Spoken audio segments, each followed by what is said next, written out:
tegas dan mereka. Jadi pelaku ini melakukan secara random, secara acak. Jadi tidak pernah menggambar, tapi mereka hanya kira-kira rumah yang mau kerjain itu hanya modal dengan mencet bel tadi. Kalau mencet bel sasaran rumah mewah, kalau nggak ada yang keluar dia langsung main.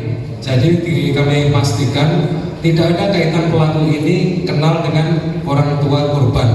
Ini sudah disampaikan tidak ada kaitannya dengan. Bocah 9 tahun yang merupakan anak dari politisi PKS sempat melakukan perlawanan terhadap pelaku pembunuhan berinisial HA 31 tahun sebelum akhirnya tewas ditikam. Perlawanan tersebut dilakukan korban dengan menendang kemaluan pelaku saat berada di dalam kamar rumahnya. Direktorat Reses Kriminal Umum Polda Banten mengungkapkan korban meninggal dunia dengan 19 luka tusuk senjata tajam dan 3 luka akibat benda tumpul. Insiden tragis itu terjadi di kamar lantai 2 rumah korban yang berada di perumahan BBS 3 Kota Cilegon, Banten. Pelaku HA diketahui merupakan seorang karyawan swasta asal Palembang, Sumatera Selatan yang tinggal di rumah kontrakan di perumahan Bumi Ragatasa, Asri, Cilegon. Saat kejadian pelaku berangkat dari rumahnya sekira pukul 12.30 waktu Indonesia Barat menuju kawasan BBS 3 Cilegon. Sesampainya di lokasi pelaku melihat sebuah rumah mewah dan memarkirkan sepeda motornya sebelum menekan bel pagar rumah tersebut. Kemudian pelaku mengira rumah dalam keadaan kosong, lalu memanjat pagar dan masuk melalui jendela kamar belakang. Di dalam rumah, pelaku sempat melihat sebuah brankas di kamar depan lantai bawah, namun gagal membukanya. Pelaku kemudian naik ke lantai 2 dan masuk ke kamar yang ternyata dihuni korban seorang diri.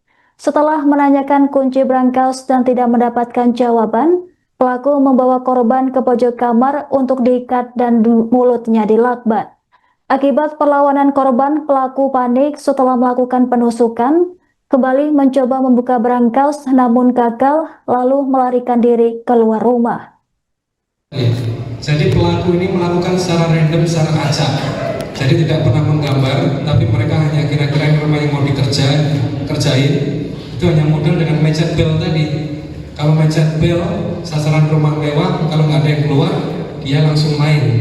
Jadi kami pastikan tidak ada kaitan pelaku ini kenal dengan orang tua korban.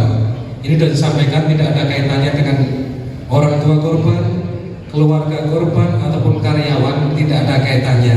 Jadi mereka melakukan aksinya secara acak. Nah, terus kemudian yang pertanyaan yang kedua tadi masalah apa?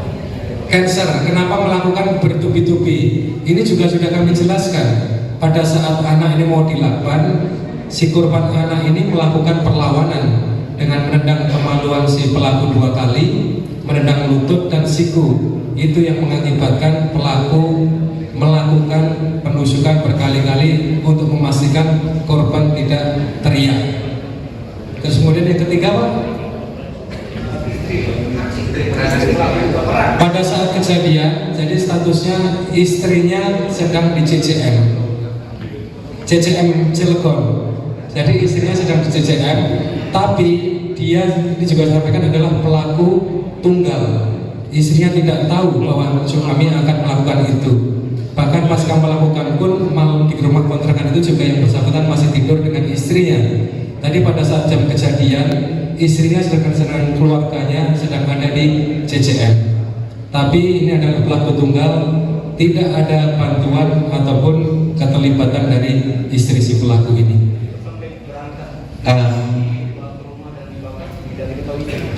Ini brankas nggak sempat terbawa, Pak. Tadi kami sudah sampaikan bahwa brankas tidak terbawa, brankas ditinggal di halaman rumah mantan anggota dewan, disimpan di semak-semak.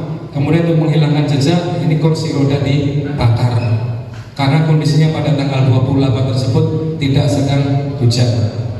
Sudah, Pak, terjawab.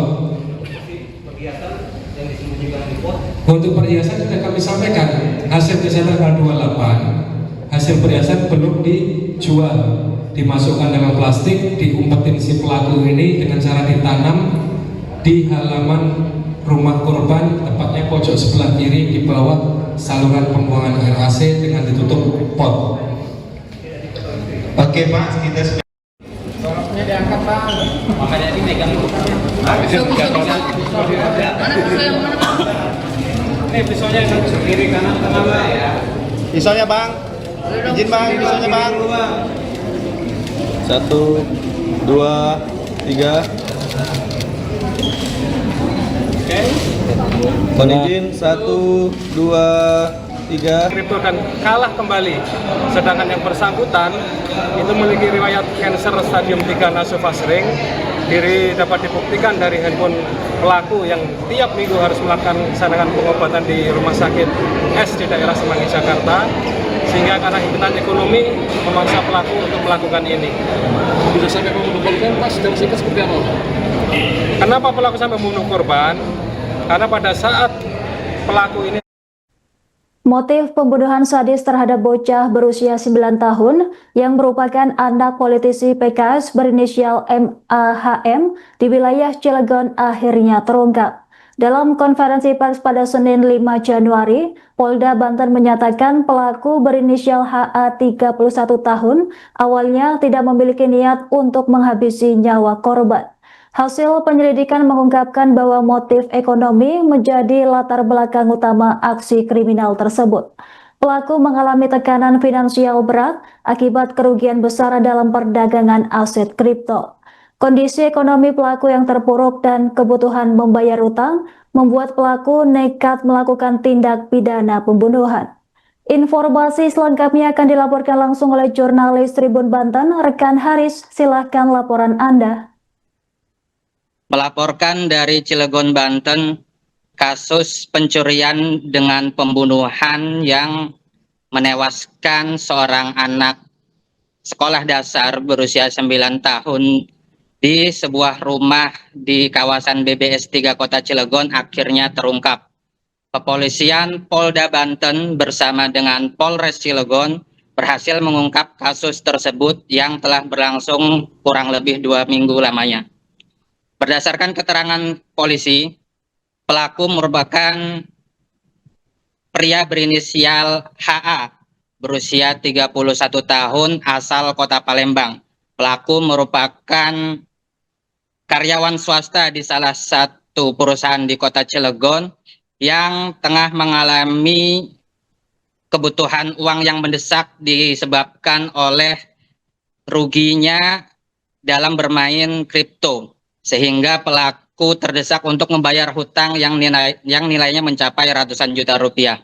Untuk membayar hutang tersebut, pelaku akhirnya nekat melaksanakan aksinya, yaitu dengan cara merampok atau mencuri barang-barang berharga dari rumah-rumah yang ada di Kota Cilegon. Pelaku menyatroni rumah-rumah mewah yang ada di Kota Cilegon, mulai dari yang berada di kawasan Grogol, namun tidak berhasil. Kemudian pelaku kembali melakukan aksinya ke wilayah lain, salah satunya adalah di kawasan BBS 3 Kota Cilegon.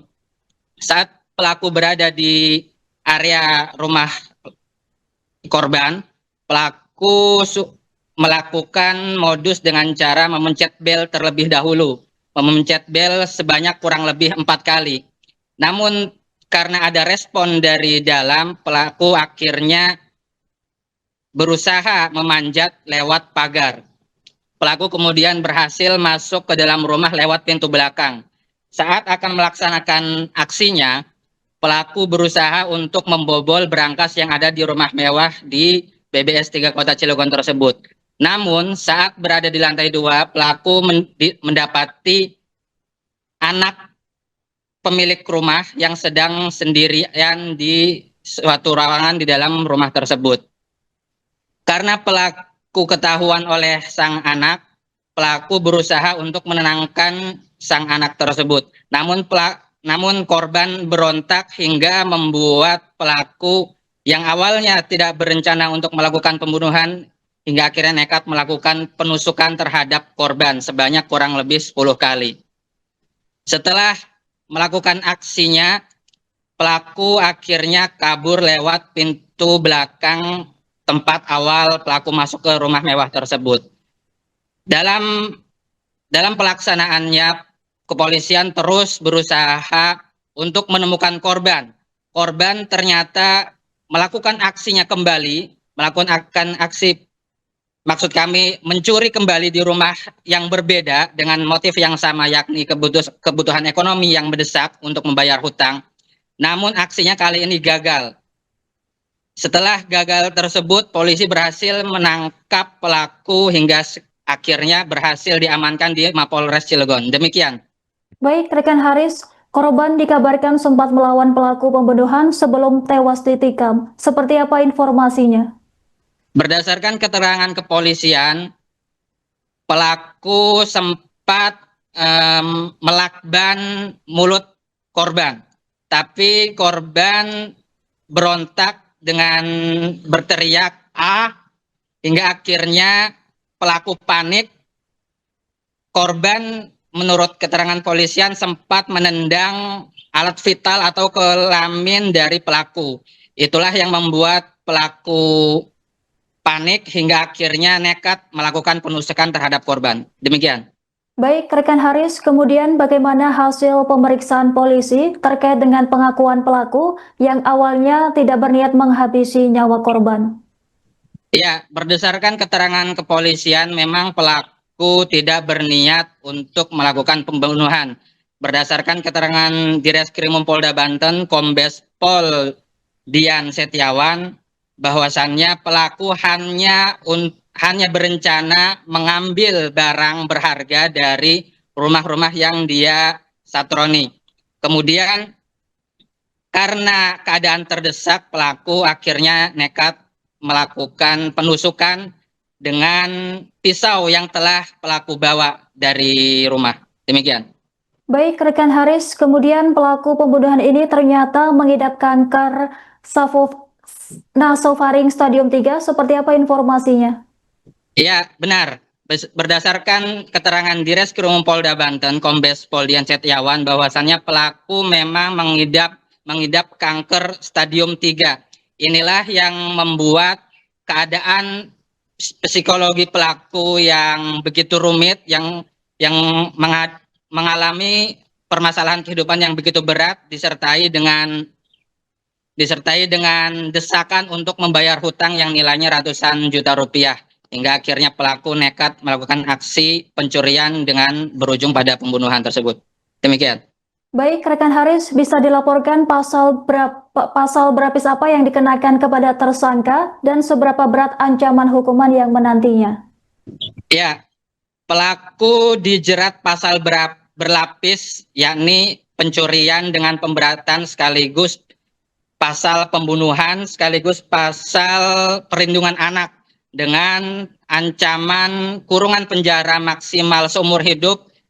Maksud kami minimal seumur hidup dan maksimal hukuman mati. Demikian.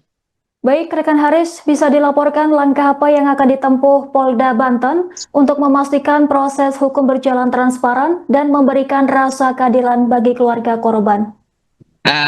Kepolisian daerah Provinsi Banten atau Polda Banten memastikan bahwa kasus ini merupakan murni kasus pencurian namun berujung pada pembunuhan. Kepolisian Polda Banten mengimbau kepada masyarakat agar tetap berhati-hati dan menjaga anak-anak dari bahaya pelaku pembunuhan. Demikian. Baik, rekan Haris, terima kasih atas laporan Anda. Selamat bertugas kembali. Untuk motif sendiri Pak, boleh diulang Pak? Motifnya Ya, jadi untuk motif yang dilakukan oleh pelaku ini adalah motif ekonomi, karena pelaku ini terlilit hutang yang awalnya yang bersangkutan main saham kripto dengan modal bersama dengan tabungan istri senilai 400 juta rupiah. Kemudian setelah berhasil sama dengan 4 miliar, ini rugi atau kalah, sehingga pelaku ini meminjam duit dari Bank Mandiri 700 juta, dari koperasi 70 juta, dan pinjaman online 50 juta, yang mana total dari 820 juta ini digunakan kembali untuk main kripto dan kalah kembali. Sedangkan yang bersangkutan itu memiliki riwayat kanker stadium 3 nasofaring. Dapat dibuktikan dari handphone pelaku yang tiap minggu harus melaksanakan pengobatan di rumah sakit S di daerah Semanggi, Jakarta, sehingga karena himpitan ekonomi memaksa pelaku untuk melakukan ini. Bisa sampai membunuh korban, Pak, sedang seperti apa? Kenapa pelaku sampai membunuh korban? Karena pada saat pelaku ini akan mengikat korban dengan lakban, korban melakukan perlawanan, yaitu dengan cara menendang kepala korban sebanyak 2 kali, lutut, dan memukul siku pelaku. Download Tribun X sekarang, menghadirkan lokal menjadi Indonesia.